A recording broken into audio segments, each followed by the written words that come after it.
हृदय तृषा रोग का निदान। धन्वंतरी जी ने कहा, हे सुश्रुत, अब मैं आपसे हृदय रोग का निदान कहूँगा। हृदय को सामान्यतः सभी रोगों से रुग्ण बनाने वाले प्रतीक दोष वात पित्त कफ तथा सन्निपात के साथ कृमि दोष भी है, जिसके कारण हृदय में वातज, पित्तज, कफज, सन्निपातज और कृमिज ये 5 प्रकार के रोग माने गए हैं। वात दोष के कारण वातज हृदय रोगी को अपने हृदय में तीव्र शूल का अनुभव होता है। सुई के चुभने और फटने की सी पीड़ा होती है। दोष के कुप्रभाव से हृदय में ठंडी हुई असह्य वेदना से स्थित होकर रोगी रोता रहता है। यह वातज दोष हृदय को विदीर्ण कर देता है। उसके प्रादुर्भाव से शरीर पर शुष्कता छाई रहती है। रोगी दुख सुख की अनुभूति में स्तब्ध अवाक बना रहता है। स्वयं में उसे शून्यता की अनुभूति होती है। मन में भ्रम की स्थिति उत्पन्न हो जाती है। अकस्मात उसमें दीनता, शोक, भय, शब्द श्रवण में असहिष्णुता, कंपन, मोह, श्वासरोध तथा अल्प निद्रा के लक्षण भी उत्पन्न हो जाते हैं। पित्त दोष से हृदय रोगी को तृष्णा, थकान, दाह, स्वेद, अम्ल, उद्गार, कलम, थकान, अल्प पित्तात्मक वमन, ध्रुम दर्शन और ज्वर होता है। कफजन्य दोष होने से हृदय में स्तब्धता तथा हृदय के अंदर पत्थर के समान भारीपन हो जाता है। इन दोषों के अतिरिक्त ऐसे रोगी को खांसी, स्थित पीड़ा, थूक, निद्रा, आलस्य, अरुचि और ज्वर का भी उपद्रव होता है। हृदय रोग में जब उपर्युक्त तीनों दोषों के लक्षण शरीर में प्रकट हो उठते हैं तो वह सन्निपातज हृदय रोग हो जाता है। कृमिजन्य हृदय रोग में रोगी के नेत्रों का वर्ण काला हो जाता है। उसके नेत्रों के सामने अंधकार छाया रहता है। उसको हल्लास, शौथ, खुजलाहट तथा मुंह से कफ आता है। इस रोग में रोगी का हृदय ऐसी असह्य पीड़ा से व्यथित होता है जैसे वह आरे से चीरा जा रहा हो।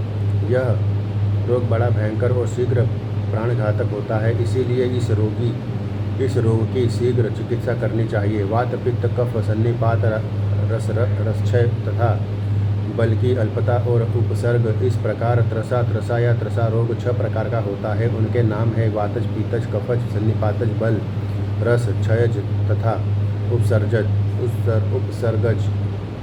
इस प्रकार के सब त्रसा रोगों का मुख्य कारण तो वात पित्त संसृत दोष में विद्यमान रहता है। इन दोषों के द्वारा रोगी के शरीर की धातु शक्ति का शोषण होने से चक्कर, कंपन, ताप, प्रदाह, मोह तथा मूर्छा का उपद्रव रोग होता है। इस रोग में जिह्वा के मूल भाग, कंठ और तालु में संचार करने वाली जलवाही सिराओं की शुष्क बनाकर तृष्णा, प्यास उत्पन्न होती है। इस तृष्णा रोग में मुख शोष, जल से अतृप्ति, अन्न के प्रति घृणा, स्वरभंग तथा कंठ ओष्ठ तालु की कर्कशता के कारण जिह्वा निकालने में रोगी को कष्ट होता है। वह असह्य वेदना के कारण प्रलाप करता है। उसका चित्त स्थिर रहता तथा मन के अनेक प्रकार के उद्गार उठते हैं। वायु प्रकोप के कारण उत्पन्न त्रसा से शरीर में कृशता और दीनता आ जाती है। सिर में संगोद्भेदद असह्य पीड़ा और भ्रम उत्पन्न होता है। पित्त दोष के कारण त्रसा रोगी गंध ज्ञान की क्षमता से सहित श्रवण शक्ति से निर्बल, निद्राहीन तथा अन्य शारीरिक क्षमताओं के ह्रासोन्मुख होने से बलहीन हो जाता है।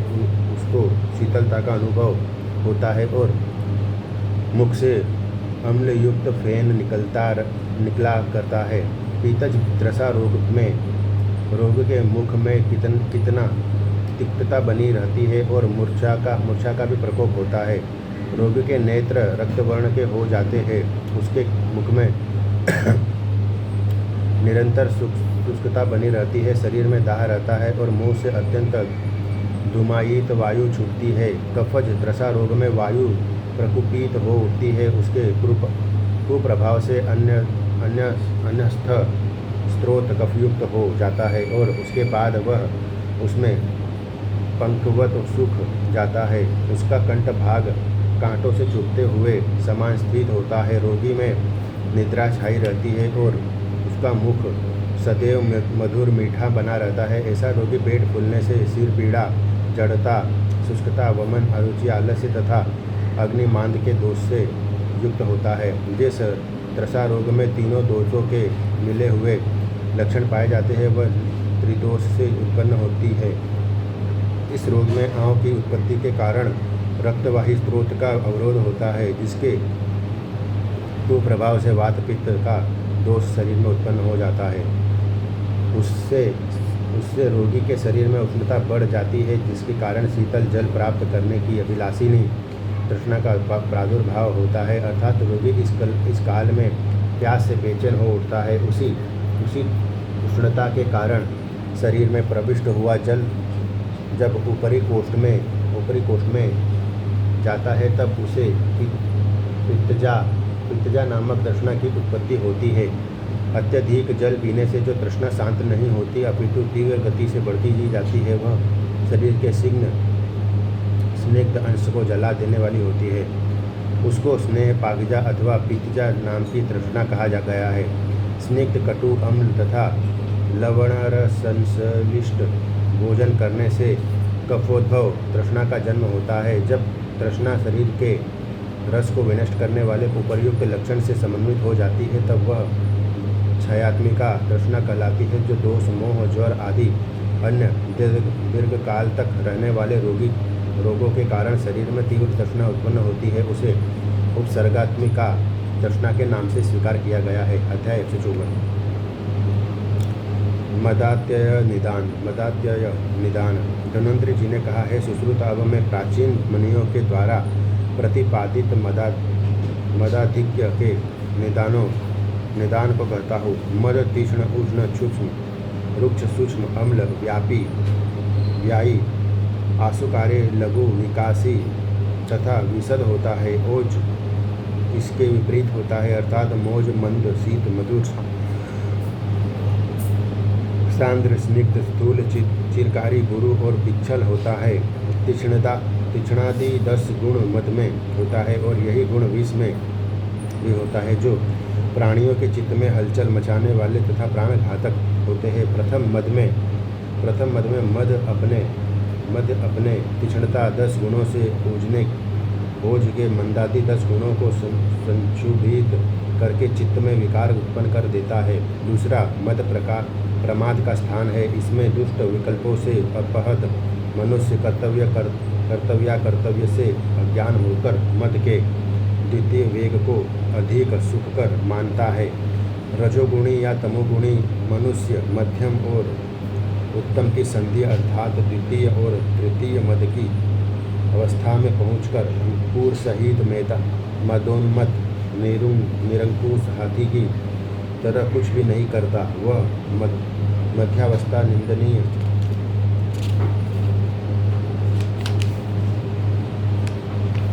निंदनीय मनुष्यों तथा दुशीलों की भूमि अर्थात एकमात्र मदिरा ही अनेक मुख वाली दुर्गति की आचार्य है। मद की तीसरी अवस्था में पहुंचकर मनुष्य निश्चेष्ट होता हुआ मौन होकर सोया रहता है। वह पापात्मा मरने से भी अधिक बुरी दशा में पहुंच जाता है।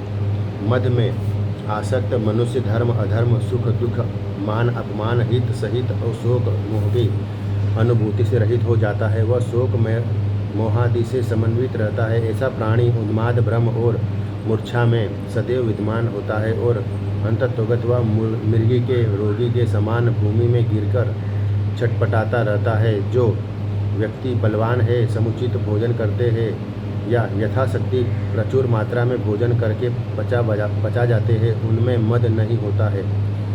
यह मदात्यय रोग वात, पित्त तथा कफ के प्रकोपित होने के कारण उत्पन्न हुए अन्य सभी दोषों से होता है। इस प्रकार वात की, पित्त की,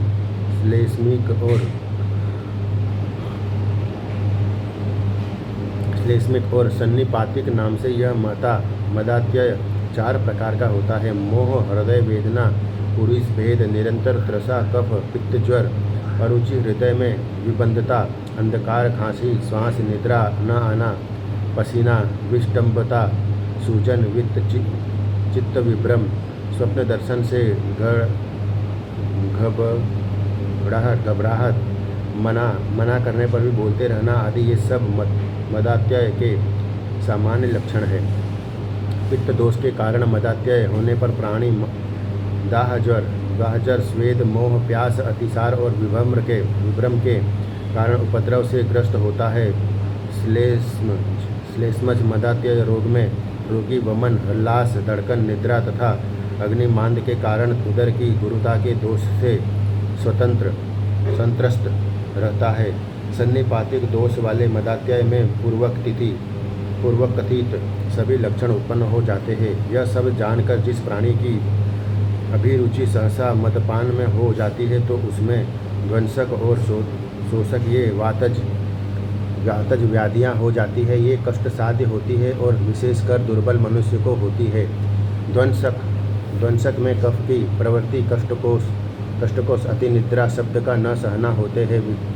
विक्षय शोषक रोग में चित्त विक्षेप, अंग में पीड़ा, हृदय तथा कंठ में रोग, सम्मोह, खांसी, तृष्णा, वमन तथा ज्वर होते हैं। अतः जो व्यक्ति जितेंद्रिय हो वह इन सभी बातों पर विधिवत पहले विचार करे, तदंतर वह मद के दोष से अपने को दूर कर ले, इसी में उसका कल्याण है। मद से दूर रहने वाला शारीरिक तथा उन्माद आदि मानसिक विकारों से कभी कष्ट नहीं पाता है। रजोगुण, तमोगुण की प्रधानता वाले मोहजन्य दोष तथा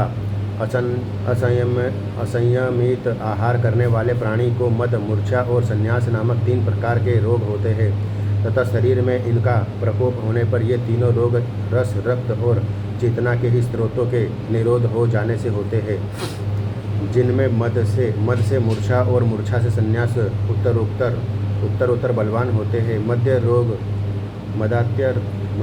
रोग मद, वात, पित्त, कफ तथा सन्निपात के दोषों से होता ही है, किंतु रक्त, मद और विशेष के कारण भी यह शरीर में उत्पन्न हो जाता है। शरीर में शक्ति की अनंतता न होने के कारण जब शक्ति क्षीण हो जाती है तो प्राणी अपनी शक्ति का आभास मात्र करता है। उसकी चित्तवृत्तियाँ चंचल हो उठती है। वह छल कपट के व्यवहार से घिरा रहता है। वातज मद से मनुष्य का शरीर रुक्ष, श्याम और अरुण वर्ण का हो जाता है। पीतज मद से प्राणी क्रोधी हो उठता है। उसके शरीर का वर्ण लाल और पीला हो जाता है। वह कलह में अभिरुचि लेता है। कपोत्पादक मदात्यय में रोगी जब सोता है तो उसे स्वप्न दिखाई देते हैं। स्वप्न में असंबद्ध अनर्गल प्रलाप करता है। उसकी चित्तवृत्तियाँ किसी विशेष ध्यान में एकाग्र होकर अनुरक्त रहती है। सभी दोषों के कारण उत्पन्न होने वाले सन्निपातजनित मद में प्राणी का वर्ण रक्त हो जाता है और उसके शरीर में स्तंभन होने लगता है, जिसके कारण उसके अंग शिथिल हो जाते हैं। इस मदात्यय रोग में तो प्राणी के शरीर में पित्त दोष सर्वप्रथम ही प्रकट हो जाता है। इसकी समस्त शारीरिक चेष्टाएं विकृत हो जाती है। उसे तृष्णा, स्वरभंग तथा अज्ञान की अवस्था प्राप्त होती है। उसको सद्ज्ञान नहीं रह जाता है। विसर्ज मद में शरीर में कंपन होता है। वह गहन निद्रा में सोता है और उसको यह मदात्यय रोग में अत्यधिक थकान की अनुभूति होती है। मनुष्य को शरीर के अंदर विद्यमान रक्त मज्जाति में उभरे हुए वात, पित्त तथा कफ जनित दोषों के लक्षणों को देखकर यथापेक्षित वातज, पित्तज, कफज या सन्निपातज मदात्यय का निर्धारण करना चाहिए और उसी रोग के अनुसार चिकित्सा भी करनी चाहिए तथा यथा वातज मदात्यय मूर्छा होने पर सामान्यतः रोगी आकाश को लाल, नीला अथवा काला रंग देखता हुआ अपने को अंधकार में पहुंचा हुआ मूर्छित मानता है। शीघ्र मूर्छा टूटने पर वह हृदय की पीड़ा, कंपन तथा भ्रम से संतप्त रहता है। जो व्यक्ति वातिक मदात्यय दोष से ग्रस्त होता है उसे खांसी आती है और कांति पीली एवं लाल रंग की हो जाती है। वह अधिकतर मूर्छा में ही रहता है। पित्तात्मक दोष की सामान्यतः परिणति में रोगी को आकाश रक्त अथवा पित्त वर्ण का प्रतीत होता है और अंत में उसे अंधकार ही अंधकार दिखाई देता है। उस समय उसको विशेष प्रकार का ज्ञान प्राप्त होता है। उसके शरीर से पसीना निकलता है। वह शरीर में उत्पन्न हुए दाह, तृष्णा तथा ताप से पीड़ित हो उठता है। कफ से संश्लिष्ट होने पर रोगी को एक छिन्न भिन्न होती है नीली पीली आभा दिखाई देती है। उसके लाल, पीले और नीले नेत्रों में व्याकुलता छाई रहती है। कफज मूर्छा में रोगी आकाश को मेघों से आच्छन्न देखता हुआ मूर्छित हो जाता है। उसे गहन निद्रा आती है, इसीलिए उसकी नींद बहुत देर के बाद टूटती है। होश में आने पर उसके हृदय में धड़कन होती है और प्राण सूखते हुए प्रतीत होते हैं। वो युक्त दोष के कारण उत्पन्न हुए भारीपन और आलस्य के वशीभूत हुए अंगों से उसको ऐसी अनुभूति होती है जैसे शरीर राजधर्म से अनुप्राणित पुरुषों सिपाहियों के द्वारा प्रताड़ित किया गया है। इन सभी दोषों का प्रभाव जब तक हाथ शरीर पर पड़ता है तो सन्निपात की अवस्था आ जाती है। उस काल के मदात्य में प्राणी का संपूर्ण शरीर अपस्मार मृगी के रोग से ग्रस्त हुए के समान पृथ्वी पर गिर पड़ता है। अपसार में रोगी की चेष्टा विभत्स हो जाती है और इसमें नहीं होती है। वातादिक दोषों के वेग समाप्त होने के कारण उत्पन्न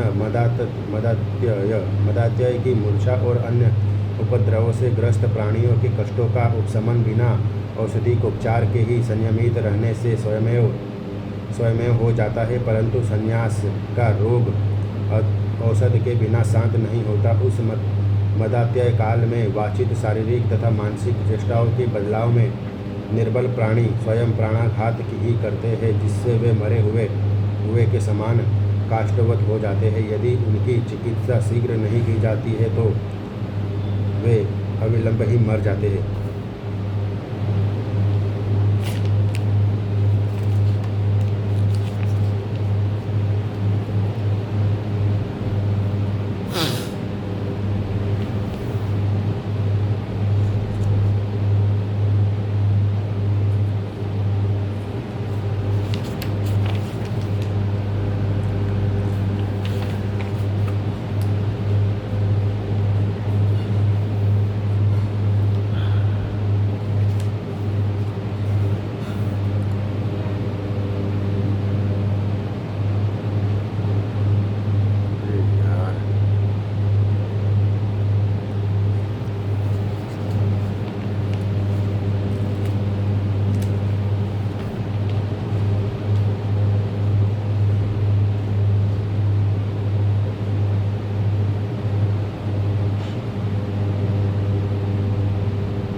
धन्वंतरी जी ने कहा, हे सुश्रुत, अब इसके बाद आप मूत्राघात का निदान सुने।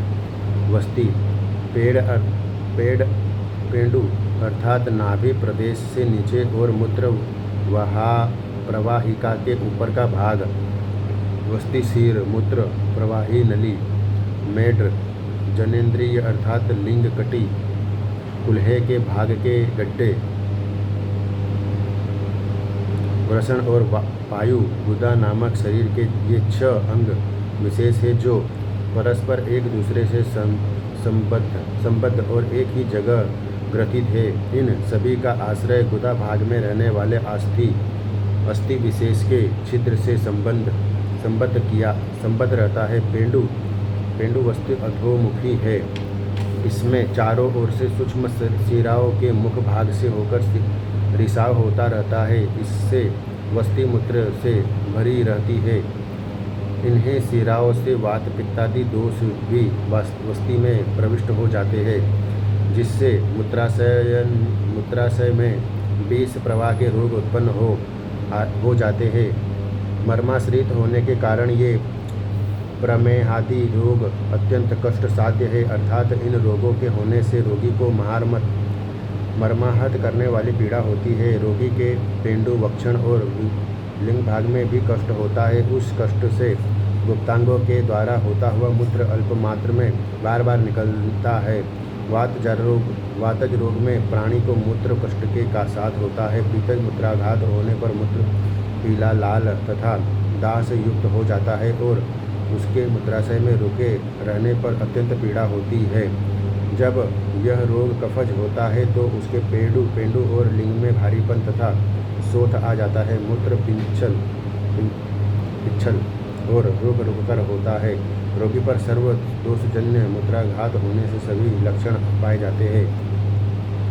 जब वायु वस्ती के मुख को आच्छादित कर कफ, मूत्र और वीर्य को शुष्क कर देता है, उस समय रोगी के शरीर में अस्मरी पथरी नामक रोग उत्पन्न हो जाता है। यह रोग बड़ा भयंकर होता है। जैसे गाय का पित्त सूखकर गोरोचन बन जाता है, वैसे ही यह अस्मरी होती है। प्रायः सभी प्रकार की पथरियाँ कफाश्रित ही होती है।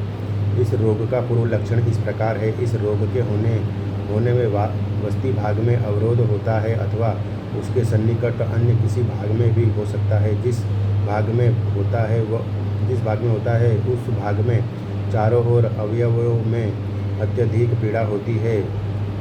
वस्ती भाग में मूत्र का अवरोध तथा उसकी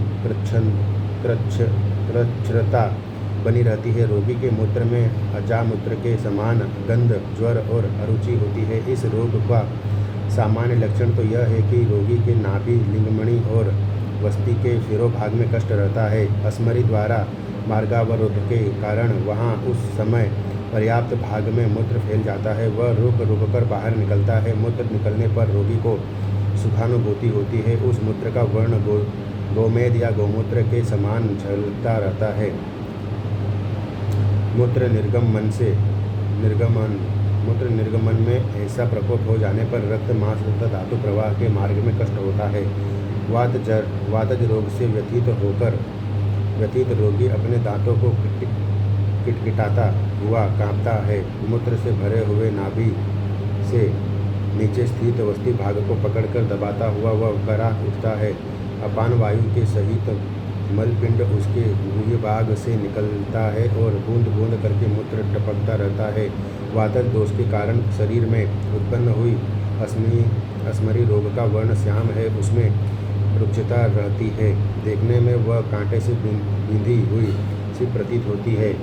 पीतज दोष के कारण उत्पन्न इस अस्मरी रोग में वस्ती भाग जलने लगता है। उसमें ऐसा प्रतीत होता है जैसे अंदर ही अंदर कुछ पक रहा हो।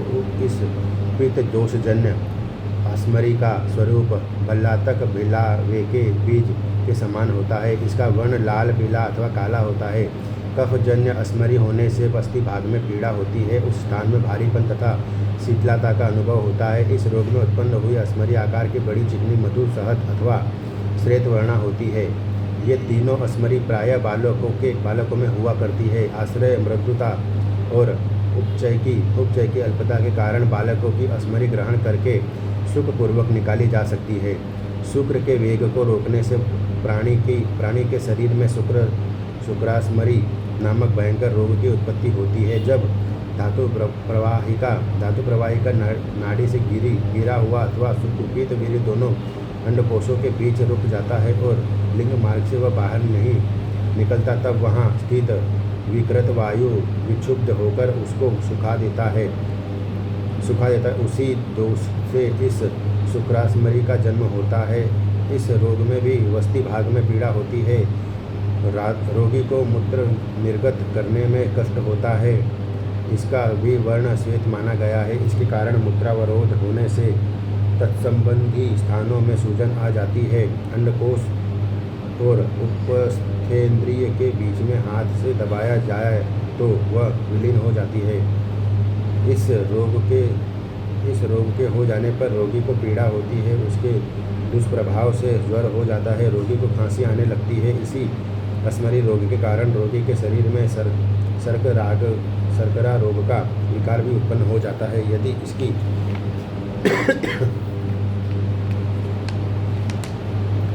अनुलोम गति होती है तो यह मूत्र के साथ बाहर निकल जाती है अथवा मूत्र के साथ प्रतिलोम अवस्था में अंदर ही रुक जाती है। क्रुद्ध हुआ वायु वस्ती भाग में मुख को रोककर अमाशय के जल स्रोत से नीचे आने वाले उस मलिन जल को एकत्र कर देता है। इस मूत्र के वंचित होने से वस्ती भाग में विकार की उत्पत्ति होती है।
कुष्ठ रोग का निदान। धन्वंतरि जी ने कहा है सुश्रुत, मिथ्या एवं विरोधी आहार विहार करने से तथा सज्जनों की निंदा एवं अपमान और वध या हत्या करने से दूसरों की धन संपत्ति के हरण एवं पाप कृत्य से पूर्व जन्मकृत पाप का उदय होने से वातादि दोष कुपित होकर शिराओं में जाकर त्वचा लसिका रक्त एवं मांस को दूषित और अंगों की क्रिया हानि करके वे दोष बाहर आकर त्वचा पर विविध प्रकार के कुष्ठ को उत्पन्न करते हैं। सामयिक उपेक्षा करने पर यह रोग आभ्यंतरिक समस्त कोष्ठकों के सहित शरीर में व्याप्त होकर बाहर और भीतर रहने वाली सभी धातुओं को गलाकर अपना अधिकार कर लेता है। इस रोग में पसीने के जल बिंदुओं से युक्त प्राणी के शरीर पर कुछ आर्द्रता होती है, जिसमें अत्यंत कष्टदायक बहुत ही छोटे छोटे कीड़े होते हैं। इन सभी लक्षणों से युक्त यह रोग क्रमशः रोगी के रोम, त्वचा, स्नायु तथा धमनियों पर आक्रमण करता है। बाह्य भाग में फैला हुआ कुष्ठ रोग प्राणी के उस आक्रांतित शरीर को भस्म से आच्छादित हुए के समान रुक्ष बना देता है। वात पित्त श्लेष्म, वात पित्त वात श्लेष्म, पित्त श्लेष्म और सन्निपात दोषजन्य प्रभाव से यह रोग 7 प्रकार का होता है। इन सभी प्रकार के कुष्ठ भेदों में वात पित्त तथा कफज दोष के अंतर्गत प्राप्त होने वाली प्रकृति अधिक रहती है।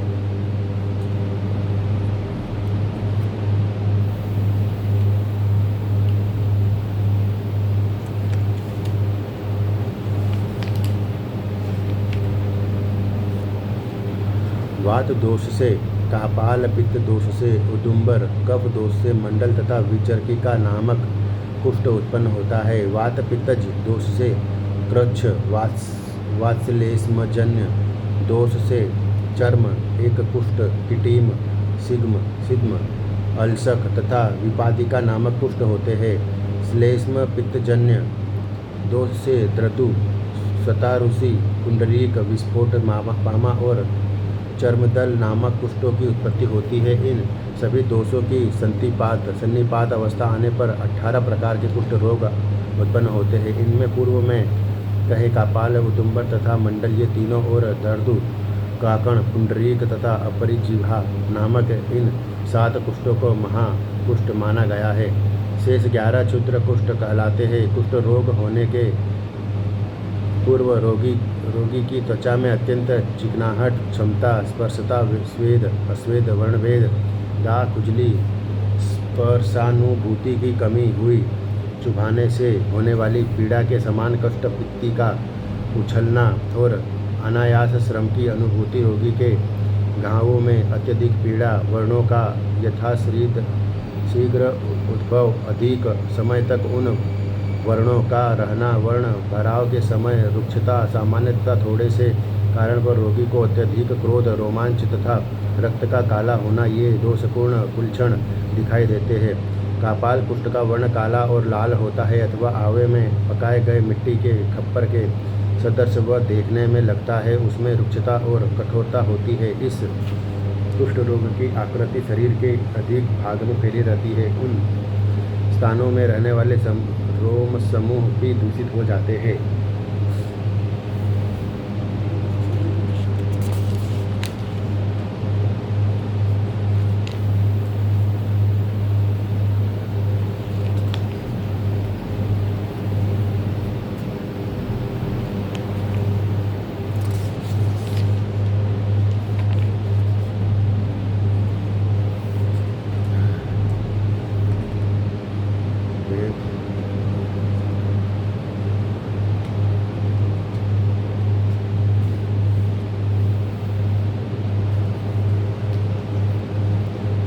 जय गुरु पुराण।